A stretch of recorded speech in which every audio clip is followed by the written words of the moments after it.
За хуулийн төслийн гүйц төрөнтлийг дэмжиж байна. Улсын хурлын сонгуулийнхаа хуультай зарчим нэг явах болоо гэж ингэж бодож байна. Гурван санал хэлчихье. Цаашдаа хилцүүлгийн явцад анхаарах ёстой гэж үзэж байгаа юм. Нэгдүгээр тул сурчлагын хугацаа бол орон нутгад өндөр байна. 22 хоног гэдэг бол улсын хурлын томлогсон тойрогтой нөхцөлд бол 22 хоног хангалттай байгаад жижиг орон нутгийн тойрогдоор бол 22 хоног гэдэг бол өндөр байгаамаа. Тийм учраас би хуучин бол 15 хоног л байдаг байсан. Тэгээ энэ хэмжээнд нь авч үзүүл яасан бэ гэж бодож байгаа.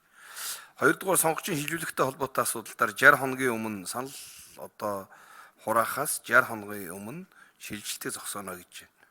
Сая их хурлын сонгуулийн хуулиар бид нэр 2 сарын 1-ээс хаачихсан. За ойролцоогоор 7 сарын 1-нд нээгдэнэ. Буцаагаад 8 сарын 10-нд хаах болчихж байгаа юм.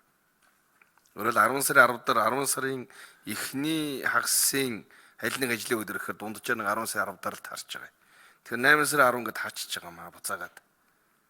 Тэгэхээр бол нөгөө 8 сар 9 сарын 10 хүртэл бол хамгийн хөдөлгөөнтэй сар байхгүй юу?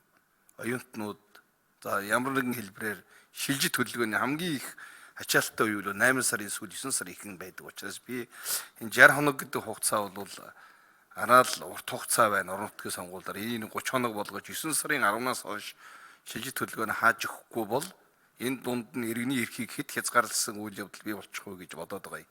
Тийм учраас энийг би хилцүүлгийн явцад анхаарах хэрэгтэй байхаа гэж бодож байна. Гуравдугаарт нь сонгуулийн жилийн 1 сарын 1-ээс эхлээд хууль бус сурчлагын хориглох тухай орж ирсэн. 1 сарын 1-ээс. Одоо 1 сарын 1-нд өнгөрөөж явчихсан.